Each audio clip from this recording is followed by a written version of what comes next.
रात्रि माता नभ पिता यथा ते पितामह शिलाची नाम वा असि सा देवानामसि स्वता यत्वा पिबति जीवति त्रायसे पुरुषं त्वम् भर्तृ शाश्वता। हर वृक्ष को बाहुपाश में बांधे ज्यों प्रेमी को आलिंगन में ले कोई नव यौवना कष्टों से उद्धार करे जो। हे रक्षक विजेता देवी तुमसे है जीवन बना। लाख व्यापारिक महत्व का प्राकृतिक उत्पाद है। वस्तुतः लाख एक विशेष कीट द्वारा उत्पन्न की जाती है जो अपने पोषण के लिए पौधों का रस चूसता है।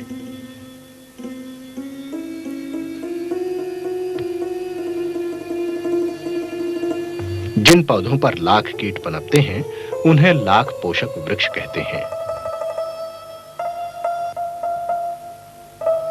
शिशु कीट मादा कोशों से निकलकर पोषक वृक्ष की टहनियों पर पास-पास बैठ जाते हैं।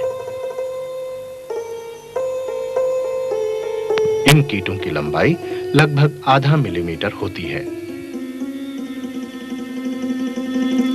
शिशु कीट पेड़ों का रस चूसकर बढ़ते हैं तथा बैठ जाने के बाद वे अपनी जगह से नहीं हटते। बढ़ते हुए कीट सुरक्षा कवच बनाते हैं जो उन्हें पौधों पर मजबूती से चिपकाए रखते हैं।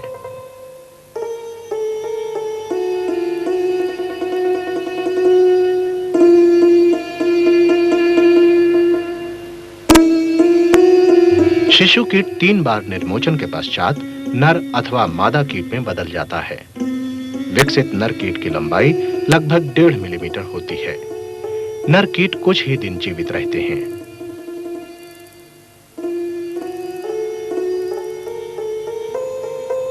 शरीर में विकसित होते हुए भ्रूणों के साथ-साथ मादा कीट तेजी से बढ़ता है। परिपक्व मादा कीट का आकार आधा सेंटीमीटर तक होता है। मादा कीट का सुरक्षा कवच रालदार व शरीर का रंग लाल होता है। मलद्वार व सांस छिद्रों को अवरुद्ध होने से बचाने के लिए कीट काफी मात्रा में मोम उत्पन्न करते हैं।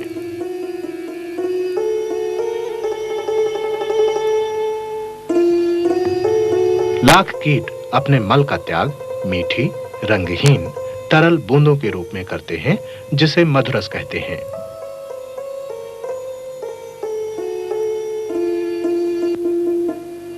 चींटियां मधुरस का उपयोग अपने पोषण के लिए करती हैं। मादा कीट लगभग 400 पूर्णतया विकसित शिशु कीटों को जन्म देती हैं। जब मादा कीट के अंदर शिशु कीट पूर्णतया विकसित हो जाते हैं तो ऐसी टहनियों को बीहन लाख कहा जाता है। हमारे देश में सामान्यतः केरिया लैक्का की 2 प्रजातियां कुसमी एवं रंगीनी उपयोग की जाती हैं। ये प्रजातियां परिपक्वता अवधि व पोषक वृक्षों की अनुकूलता की दृष्टि से भिन्न होती हैं।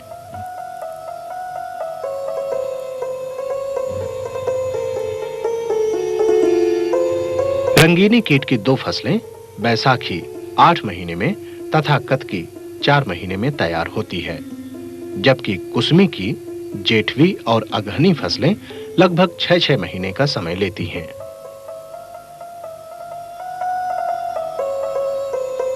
इनका नामकरण फसल कटाई के भारतीय महीनों के आधार पर किया गया है।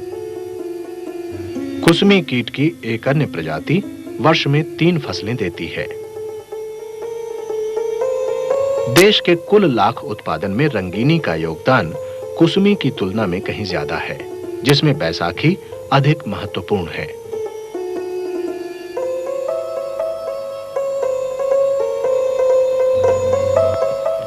लाख कीट बहुत से पौधों पर पनपता है, लेकिन फसल कुछ ही पौधों पर ली जाती है।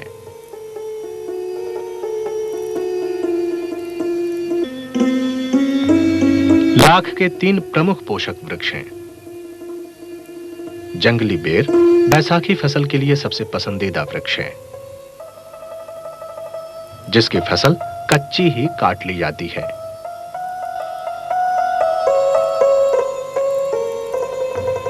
वैदिक काल का लक्षतरु पलास रंगीनी के लिए दूसरा महत्वपूर्ण पोषक वृक्ष है। अप्रैल मई में इन वृक्षों पर खिले नारंगी लाल चटकीले फूल ऐसा आभास देते हैं मानो जंगल से अग्नि की लपटें उठ रही हों।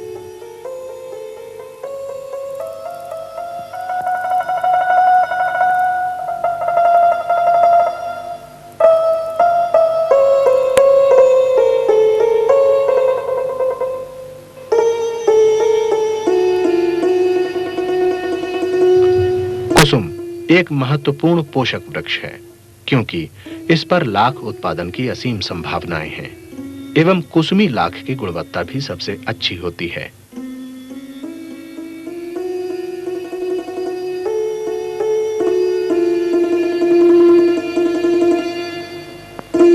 किसान ग्रीष्मकाल की रंगीनी फसल के लिए पीपल वर्ग के कुछ वृक्षों का उपयोग करते हैं, जैसे फाइकस सेमिकॉर्डाटा या पोढ़ो,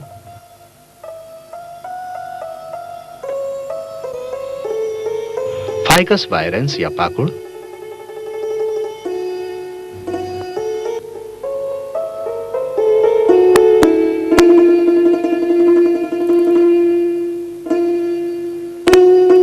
और फाइकस कोन्सिना या पुटकल। ये वृक्ष ग्रीष्मकाल में बीहन लाख के संरक्षण में काम आते हैं।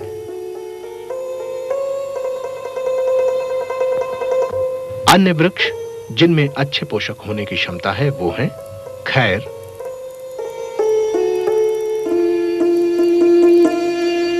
गलबांग, पुतरी और रेन ट्री। आकाशमणि कुसमी तथा रंगीनी दोनों की वर्षाकालीन फसलों के लिए उपयुक्त है।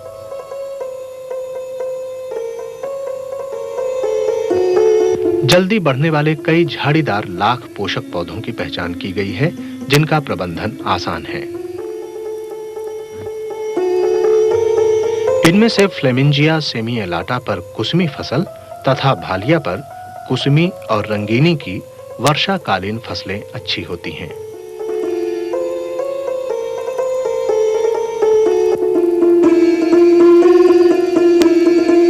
अच्छी फसल हेतु विभिन्न लाख कीटों के लिए मौसम के अनुकूल सही पोषक का चुनाव बहुत आवश्यक है।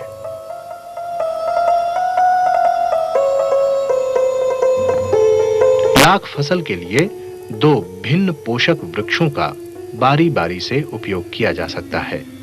रंगीनी फसल के लिए पलास और बेर अथवा पलास और आकाशमणि उपयुक्त हैं, जबकि कुसमी फसल के लिए कुसुम और आकाशमणि अथवा गलबांग और भालिया अच्छे पोषक हैं। सुकरा महली और शकुंतला महली उन हजारों आदिवासी परिवारों में से ही हैं जो अपने जीवन यापन के लिए लाख की खेती करते हैं। आइए देखें लाख की खेती ये कैसे करते हैं।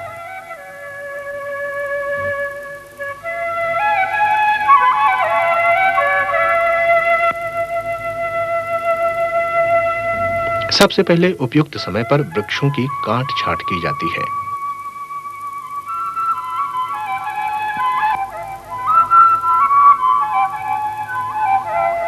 इससे पोषक वृक्ष पर नई व रसदार टहनियां निकलती हैं।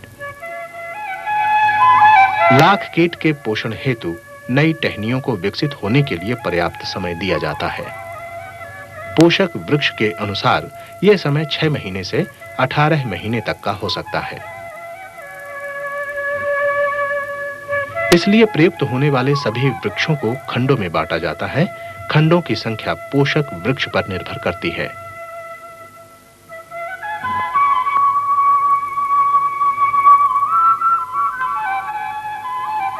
जब पोषक वृक्ष तैयार हो जाता है तो बीहन लाख को टहनियों से बांध दिया जाता है। इस प्रक्रिया को संचारण कहते हैं। शिशु कीट निकलने के बाद टहनियों पर बैठकर विकसित होने लगते हैं।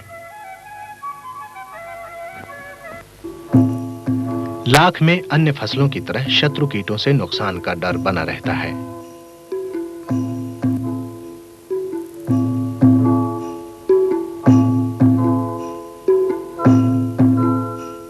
यूब्लेमा एमाबिलिस या सफेद तितली और सूडो हाइपाटोपा पल्वेरिया यानी काली तितली लाख के मुख्य हानिकारक परभक्षी हैं। ये लाख पपड़ी को अंदर ही से खाकर सुरंग बनाते हुए आगे बढ़ते हैं। कभी कभार नुकसान पहुंचाने वाला वर्ग है क्राइसोपा प्रजाति के कीटों का, जो कुसमी फसलों के खतरनाक शत्रु हैं। बहुत से परजीवी कीट भी लाख की फसल को नुकसान पहुंचाते हैं। लाख परभक्षियों को नियंत्रित करने के लिए चुनिंदा कीटनाशक प्रयोग में लाए जाते हैं। परभक्षियों के नियंत्रण का पर्यावरण अनुकूल उपाय है परजीवी कीटों को प्रयोगशाला में उत्पन्न करके खेत में छोड़ना।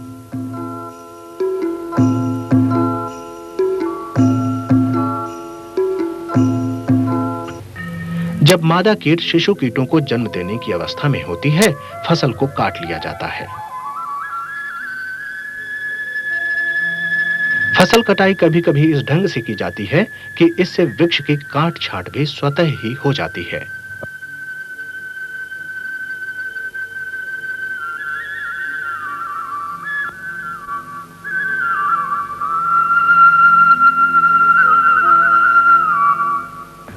कटी हुई फसल में से अच्छी गुणवत्ता वाली बीहन लाख को छांट लिया जाता है। छटी हुई बीहन लाख को संचारण के लिए 60 मेष की नायलॉन थैलियों में भरकर बांधना उचित है। ऐसा करने से लाख शिशु कीट बाहर आ जाते हैं, लेकिन शत्रु कीट थैली के अंदर ही रह जाते हैं।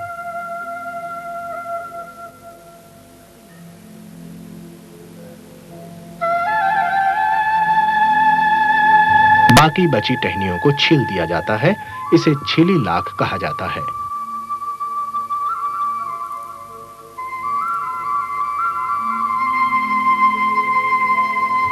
किसान लाख को साधारणतया गांव के हाट में बिचौलियों को बेचते हैं। बिकी हुई कच्ची लाख शुद्धिकरण के लिए लाख संसाधन कारखानों में पहुंचती है। शुद्धिकरण से राल, मोम और रंजक अलग हो जाते हैं।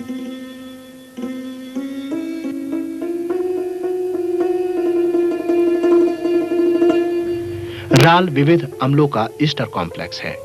मोम रहित लाख तथा विरंजित लाख राल के दो वाणिज्यिक रूप हैं।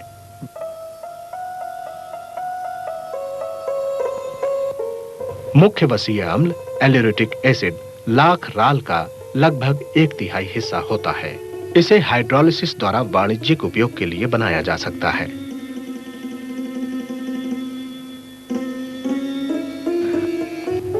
परिष्करण के दौरान लाख मोम को अलग किया जा सकता है। ये मोम अल्कोहलों, अम्लों तथा इनके ईस्टरों का मिश्रण है। लाख कीट के शरीर में उपस्थित लाख रंजक धोते समय पानी में घुल जाता है। इसमें कम से कम 5 मिलती जुलती संरचना वाले एंथ्राक्विनोन संजात लैकाइक अम्ल के यौगिक होते हैं।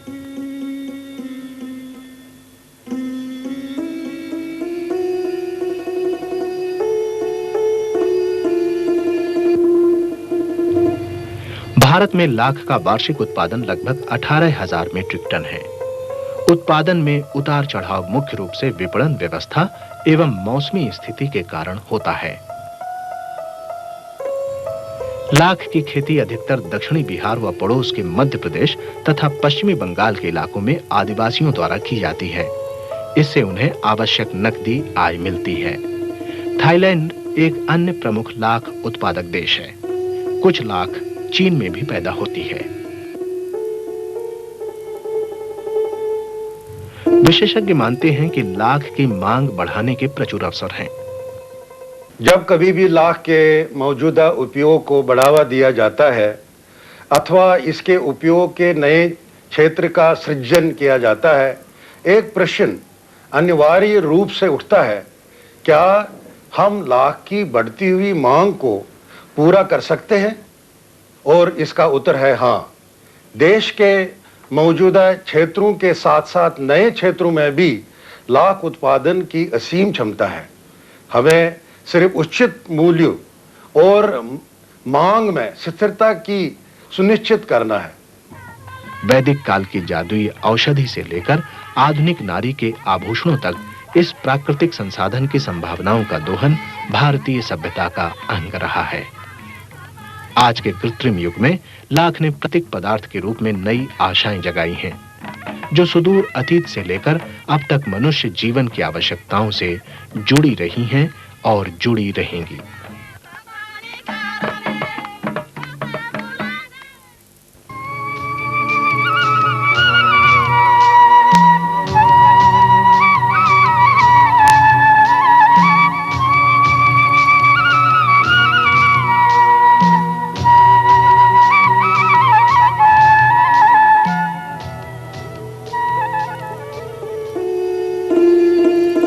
एक आम भारतीय लड़की घुंघरू पार्टी में जाने के लिए तैयार हो रही है।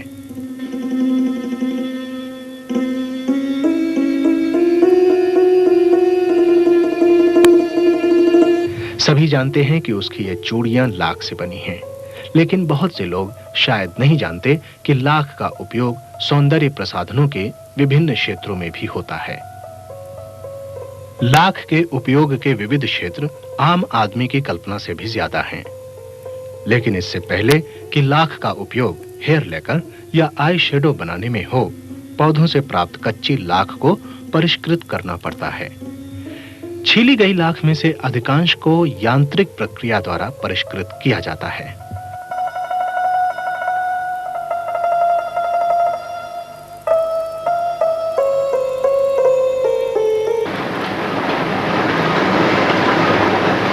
परिष्करण में राल को छिली लाख से अलग किया जाता है।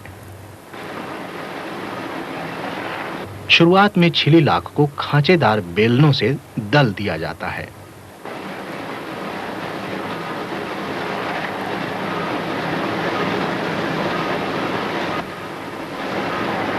छलनियों की सहायता से दली हुई लाख में से लकड़ी के टुकड़ों को अलग करके लाख कणों का वर्गीकरण किया जाता है।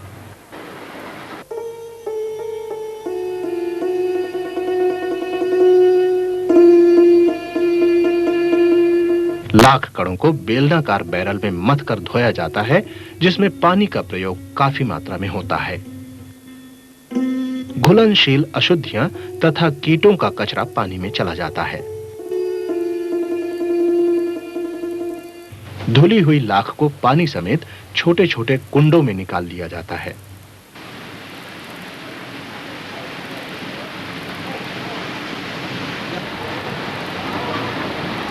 पानी पर तैरने वाली काष्ठ अशुद्धियों को सतह से हटा दिया जाता है।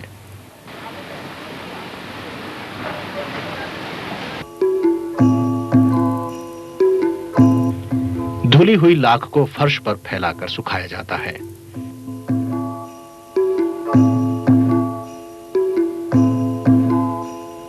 कीट का रंग घुलने के कारण निष्कासित पानी लाल हो जाता है।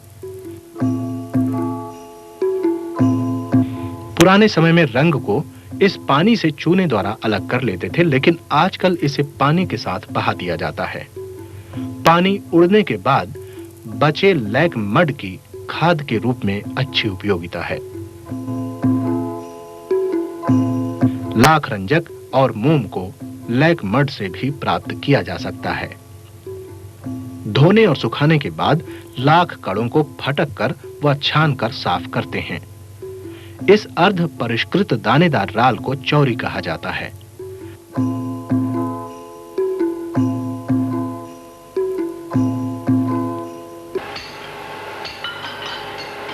चौरी को गर्म अवस्था में हाइड्रोलिक प्रेस द्वारा कपड़े से छानते हैं। कपड़े में से सिर्फ रालदार अंश ही बाहर निकलता है।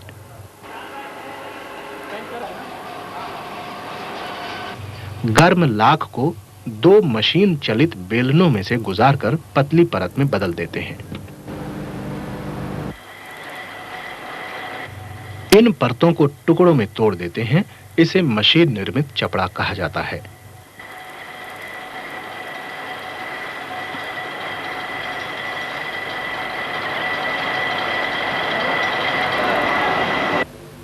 चपड़े का रंग पीला नारंगी होता है। विशेष उपयोगों हेतु भौतिक प्रक्रिया द्वारा चपड़े में से मोम व रंग को हटाया जा सकता है।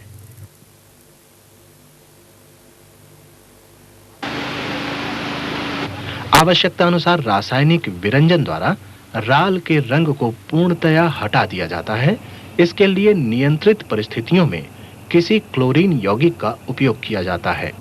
इसी समय लाख को मोम रहित भी कर सकते हैं।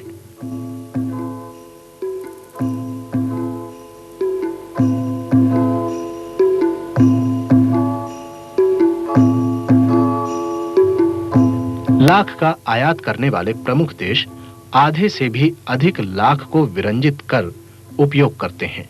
लाख इतनी बहुपयोगी है कि इसके लिए सदैव नया उपयोग ढूंढा जा सकता है। लाख के इसी गुण के कारण यह सदियों से हमारे काम आ रही है। मुझे लगता है कि लाख संसाधन के क्षेत्र में एक प्रौद्योगिक क्रांति उसके उपयोग को नई ऊंचाइयों तक ले जा सकती है। लाख के कुछ भाग को हस्त निर्मित चपड़े में परिवर्तित किया जाता है। इस प्रक्रिया में लाख को पत्थर से बनी नांद में धोया जाता है।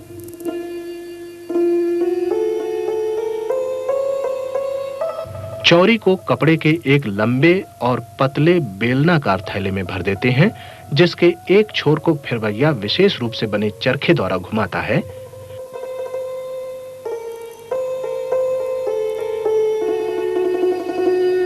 दूसरे हिस्से को पकड़ने वाला कारीगर कोयले के भट्टे के सामने बैठता है। राल गर्मी से पिघलकर थैले के घूमने से निचुड़कर बाहर आ जाती है। इसके बाद वो पिघली हुई लाख को अच्छी तरह से मिलाता है।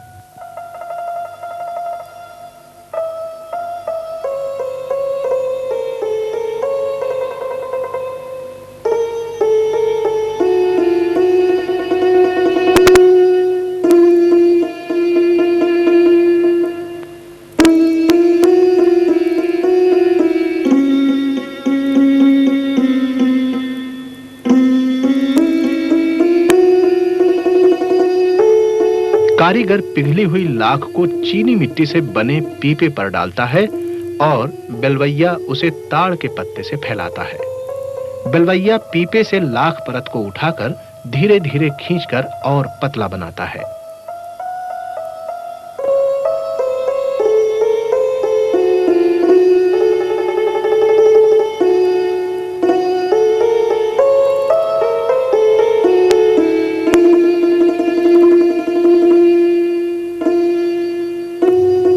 इस परत को टुकड़ों में तोड़ देते हैं, जिसे हस्त निर्मित चपड़ा कहते हैं। थैले में बचे पदार्थ को कीरी कहते हैं। इससे भी कुछ राल प्राप्त होती है। पिघली हुई लाख से छोटी-छोटी चकतियां भी बनती हैं, जिसे बटन लाख कहते हैं। भारत के कुल लाख उत्पादन का लगभग 85% विभिन्न देशों में निर्यात होता है। लाख एवं लाख के विभिन्न उत्पाद जिनका निर्यात होता है, उनमें चपड़ा विरंजित लाख, मोम रहित व रंगहीन लाख, चौरी एवं इत्र उद्योग के लिए एल्यूरेटिक अम्ल शामिल हैं।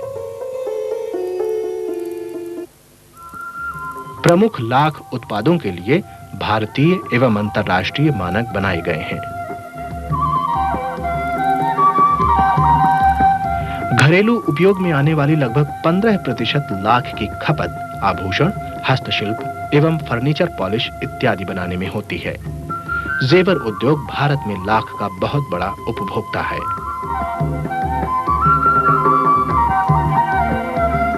चूड़ियां बनाने में साधारण सुविधाओं की ही जरूरत पड़ती है। निपुण कारीगर अपने शिल्प एवं रचनात्मक ज्ञान से चूड़ियों के अनगिनत डिजाइन तैयार करता है। ये चूड़ियां अपने आप में अनूठी होती हैं। शिल्पकार लाख से अलग-अलग किस्म के रंग-बिरंगे हस्तशिल्पों का निर्माण करता है।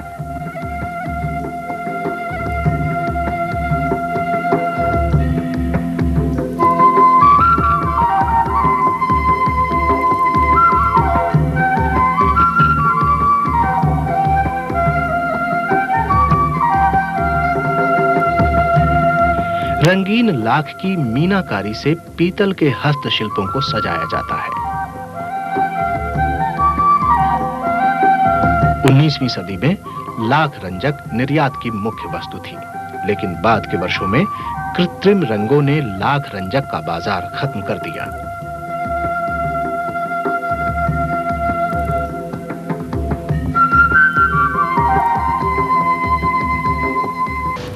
इसी बीच पाश्चात्य देशों के औद्योगिकरण के साथ अल्पज्ञात लाख राल का व्यापार बढ़ना शुरू हो गया। 20वीं सदी के आरंभ तक ग्रामोफोन उद्योग में चपड़े की सर्वाधिक खपत होती थी।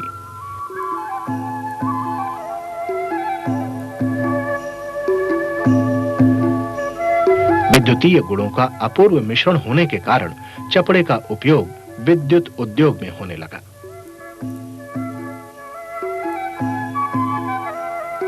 मुहर लगाने की लाख के निर्माण से चपड़े की खपत में वृद्धि हुई, जो कमोबेश जारी है।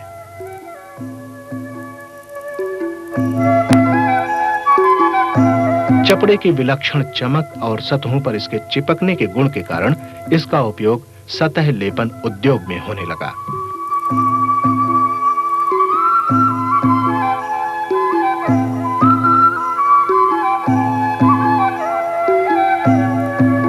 लाख विलेपित कॉफी बीज की गंध अधिक समय तक बनी रहती है।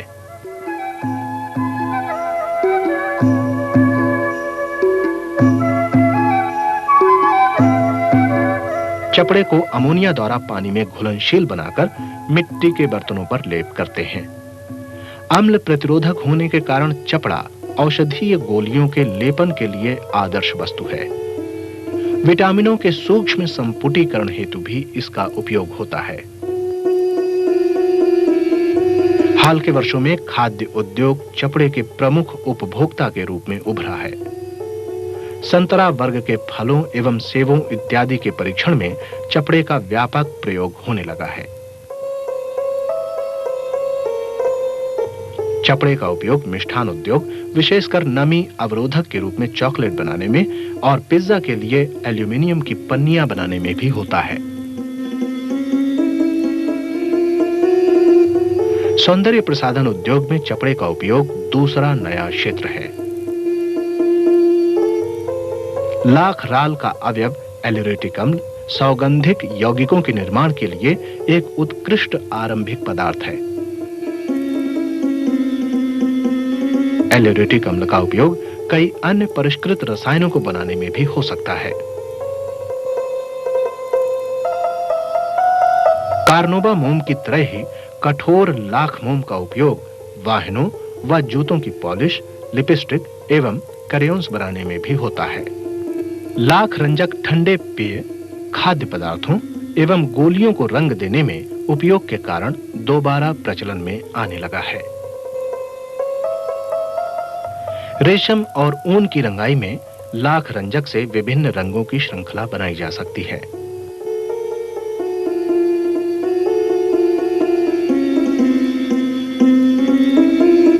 गैर सरकारी तथा सरकार द्वारा वित्त प्रदत्त संगठन इस करामाती पदार्थ की क्षमताओं के दोहन के लिए सक्रिय हैं।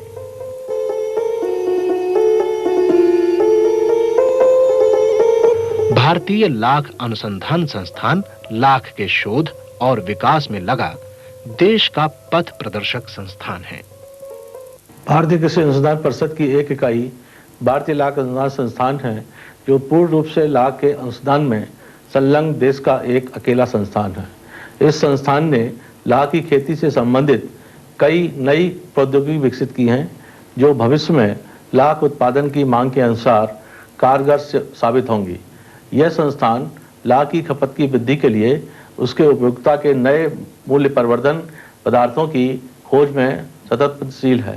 संस्थान का प्रौद्योगिक हस्तांतरण विभाग विकसित प्रौद्योगिकी को अंकित समूह क्षेत्र तक ले जाता है, जिससे अनुसंधान के प्रयासों को गति मिल रही है। भारत के आदिवासियों के जीवन यापन में लाख बहुत महत्वपूर्ण है। इससे लगभग 80 करोड़ रुपए सालाना विदेशी मुद्रा अर्जित होती है। संपूर्ण विश्व में कृत्रिम से प्राकृतिक पदार्थों की ओर बदलाव का रुझान हो रहा है। लाख प्राकृतिक राल, रंजक व मोम का एक पर्यावरण अनुकूल स्रोत है। भविष्य की मानवीय जरूरतों को पूरा करने में लाख को अभी और अधिक महत्वपूर्ण भूमिका निभानी है। अथर्व वेद में एक पूरा अध्याय है जिसमें लाख और इसके औषधीय गुणों का जीवंत विवरण है।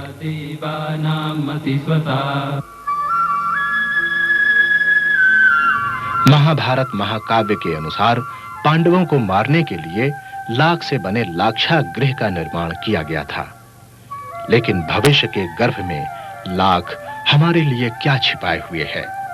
काफी कुछ मनुष्य की कल्पना और उसकी बुद्धि प्रवीणता पर निर्भर करता है। माता नभ पिता यथा ते पितामह शिलाची नाम वा असि सा देवानामसि स्वसा यस्त्वा पिबति जीवति त्रायसे पूरुषं त्वं भर्तृः शाश्वतामसि जनानां च न जन्नि वृक्षं वृक्षमारोहसि विषण्यन्तीव कन्यला जयन्ति प्रत्यातिष्ठन्ति स्वर्णिनाम वासि यद्दण्डेन यदीप्त्वा यदारुर्हरसा कृतं तस्य त्वमसि निष्कृति सेमनि निष्कृति पूरुषम् भद्रात् लक्षातिष्ठस्युर्वन्द्यात्थतिरार्थवात् भद्रान्यगोधात् पर्णात्मान